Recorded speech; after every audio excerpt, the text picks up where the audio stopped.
Selamat pagi, siang, sore, ataupun malam, kapanpun dan dimanapun Ibu Neni berada. Perkenalkan, kami kelompok 8 yang beranggotakan saya Fizia, juga rekan saya Mareta, Iren, dan Samuel. Kami ingin membahas materi mengenai PSAK 113.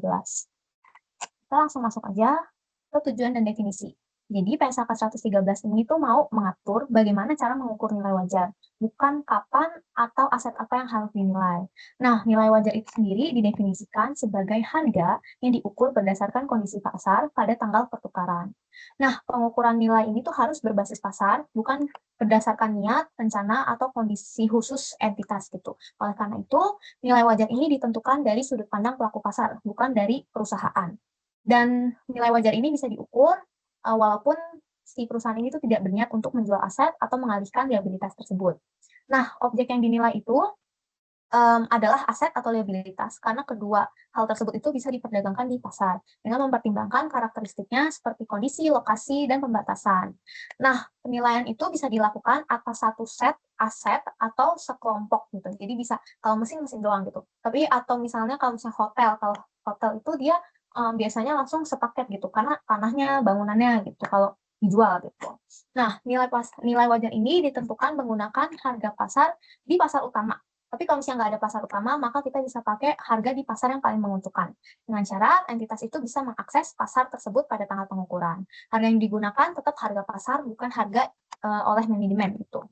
Nah, untuk aset non-keuangan, nilai wajar ini tuh mencerminkan asumsi bahwa aset itu digunakan dengan highest best use atau penggunaan tertinggi dan terbaik menurut si pelaku pasar. Artinya, penggunaan yang paling menguntungkan dan memaksimalkan nilai dan layak secara fisik, hukum, dan finansial meskipun penggunaan tersebut itu berbeda dari penggunaan saat ini oleh entitas. Jadi maksudnya misalnya perusahaan punya tanah ini tuh sebenarnya dipakai buat perkebunan, bukan buat dijadiin rumah komersil gitu. Tapi karena si tanah ini kalau dilihat di pasar itu harganya paling tinggi itu kalau dijadiin perumahan, dijadiin klaster gitu. Nah, maka walaupun si tanah ini niatnya bukan buat dijadiin klaster, tapi rumah ini itu bisa kita pakaiin nilai wajar yaitu si highest and best use ini. Jadi tanah yang kita niatnya mau pakai buat perkebunan itu kita ukur sebagai tanah untuk dibangun sebagai perumahan. Tuh. Oke, sekarang kita masih di premis bergantung aset non keuangan, di mana pengukuran nilai wajar aset non keuangan mengasumsikan bahwa aset dijual secara konsisten dengan unit akun, yang mungkin merupakan aset individual, di mana pengukuran nilai wajar tersebut mengasumsikan bahwa penggunaan tertinggi dan terbaik aset adalah untuk digunakan dalam kombinasi dengan aset lain atau dengan aset dan liabilitas lain. Nah, sekarang kita masuk ke penerapan pada liabilitas dan instrumen ekuitas milik entitas sendiri. Nah, untuk prinsip umumnya adalah pengukuran nilai wajar mengasumsikan bahwa liabilitas adalah milik entitas sendiri dan mengasumsikan bahwa liabilitas akan tetap terutang dan tetap beredar.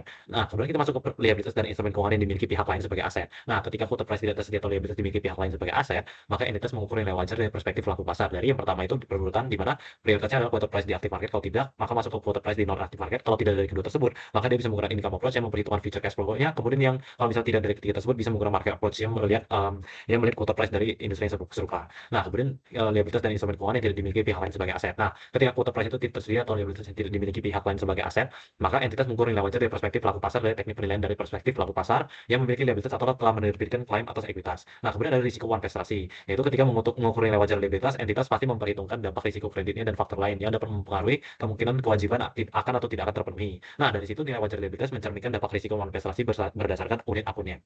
Nah, kemudian ada pembatasan yang mencegah pengalihan liabilitas atau instrumen ekuitas milik entitas sendiri. Nah, ketika mengukur nilai wajar liabilitas atau instrumen ekuitas milik entitas sendiri, entitas tidak memasukkan input yang terpisah atau penyesuaian yang terkait dengan keberadaan pembatasan yang mencegah pengalihan liabilitas atau instrumen ekuitas milik entitas. Nah, kemudian ada liabilitas keuangan dengan fitur dapat ditarik kembali sewaktu-waktu. Apabila begitu, maka nilai wajar liabilitas itu adalah tidak kurang dari jumlah terutang pada saat penarikan. Kemudian didiskontokan dari tanggal pertama jumlah tersebut dapat disiarkan untuk dibayar. Nah, kemudian ada penerapan pada aset keuangan dan liabilitas keuangan dengan posisi saling hapus dalam risiko pasar atau risiko kredit pihak lawan. Nah, penerapan ini berlaku untuk entitas yang memiliki sekelompok aset keuangan dan liabilitas keuangan terekspos terhadap risiko pasar dan risiko kredit. Nah, apabila pengelolaan berdasarkan eksposur neto terhadap risiko pasar dan kredit, maka entitas diperbolehkan untuk menerapkan pengecualian terhadap SAK 113 yang tadi sudah disebutkan. Nah, entitas itu diizinkan untuk menggunakan pengecualian hanya jika entitas melakukan seluruh hal sebagai berikut. Yaitu pertama itu pengelolaan berdasarkan eksposur neto, kemudian menyediakan informasi kepada anggota manajemen kunci entitas atau disiarkan atau telah memiliki metode pengukuran pada nilai wajar.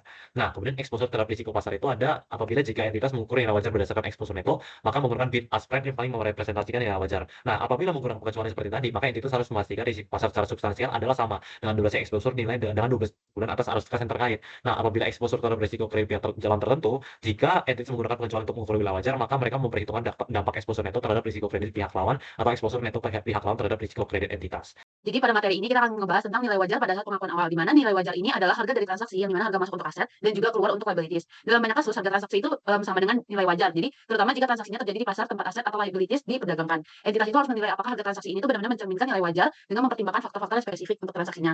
Jadi jika nilai wajar tidak sama dengan harga transaksi saat pengakuan awal, selisihnya itu akan diakui sebagai laba atau rugi kecuali diatur dalam PSAK yang lainnya.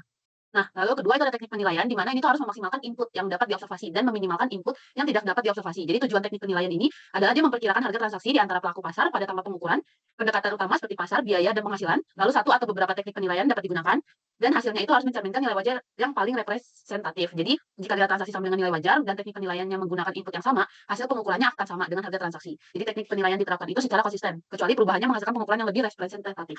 Misalnya nih, kalau misalnya karena perubahan pasar atau informasi baru. Jadi, perubahan teknik penilaiannya atau penerapannya itu dicatat sebagai perubahan estimasi akuntansi, bukan koreksi kesalahan. Nah, lalu ada input pada teknik penilaian. Jadi ini prinsip umumnya, di mana input yang digunakan ini harus relevan, dapat diobservasi dan mencerminkan asumsi pelaku pasar. Jadi input dapat berasal dari berbagai pasar, misalnya pasar bursa, dealer, pialang, ataupun antar prinsipal. Jadi input itu juga harus konsisten dengan karakteristik aset dan juga liabilitiesnya, faktor spesifik entitas, misalnya ukuran dari kepemilikannya. Jadi tidak dianggap sebagai karakteristik dari aset atau liabilitas ini. Jika tersedia harga bid atau as, maka digunakan harga yang paling merepresentasikan nilai wajar. Jadi penggunaan bid untuk aset dan as untuk liabilitas itu diperbolehkan. Jadi PSAK itu tidak melarang penggunaan mid market price atau metode praktis. Lalu ada hierarki nilai wajar, di mana ini itu menetapkan dari level 1 sampai 3 berdasarkan tingkat keterobservasiannya input. Jadi klasifikasi levelnya itu ditentukan oleh input terendah yang signifikan terhadap keseluruhan pengukuran, lalu ada ketersediaan dan subjektivitas input yang mempengaruhi teknik penilaian, dan tetapi hierarki itu tetap memprioritaskan input yang dapat diobservasi. Jadi jika penyesuaian signifikannya menggunakan input tidak terobservasi, maka pengukurannya itu diklasifikasikan sebagai si level 3 ini. Lalu ada input level pertama. Nah, input level pertama ini adalah harga dari kuotasian tanpa penyesuaian di pasar aktif untuk aset atau liabilitas yang identik. Jadi harga kuotasian di pasar ini merupakan bukti yang paling andal atas nilai wajar dan digunakan jika tersedia. Jadi level umum ini biasanya tersedia untuk aset dan liabilitas keuangan. Jadi entitas itu harus menentukan pasar utama atau paling menguntungkannya yang mana. Lalu penyesuaian terhadap harga untuk level 1 ini hanya dilakukan dalam kondisi tertentu jika disesuaikan. Pengukuran turun ke level yang lebih rendah itu jika entitas itu memiliki posisi yang besar untuk aset dan liabilitas yang identik, tapi nilai wajar tetap diukur berdasarkan hasil dari kuotasian level 1-nya. Meski kalau misalnya si volume pasar itu tidak cukup menyerap untuk seluruh posisinya. Lalu ada input level 2, di mana input level 2 ini adalah input selain harga kuotasian level 1 yang tadi, yang dimana dapat diobservasi baik secara langsung maupun dia tidak langsung untuk aset dan juga liabilitas. Jadi jika misalnya aset atau liabilitas itu memiliki ketentuan yang kontraktual, maka input level 2 ini harus dapat diobservasi untuk jangka waktu tertentu atau yang substansial dari aset atau liabilitas tersebut. Jadi input level 2 ini meliputi harga-harga kuotasian aset atau liabilitas serupa di pasar aktif. Harganya itu tuh identik atau serupa di pasar yang tidak aktifnya, serta input lain yang dapat diobservasi seperti suku bunga, kurva imbal hasil, volatilitas tersirat, dan credit spreads, yang dimana termasuk input yang diperkuat oleh data pasar.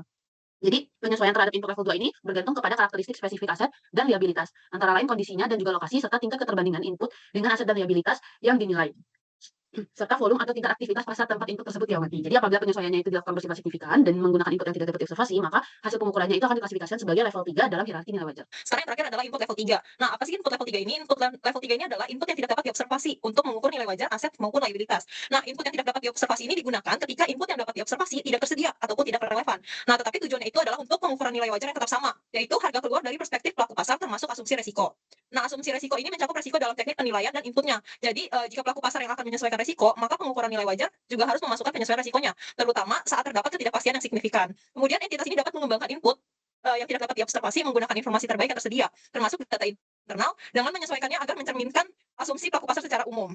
Yang terakhir adalah pengungkapan. Jadi, entitas mengungkapkan informasi untuk membantu pengguna laporan keuangan menilai ada dua. Yang pertama, teknik penilaian dan input untuk pengukuran nilai wajar. Ini bisa berulang dan tidak berulang. Kemudian yang kedua, dampak pengukuran level 3 terhadap laba rugi ataupun OCI.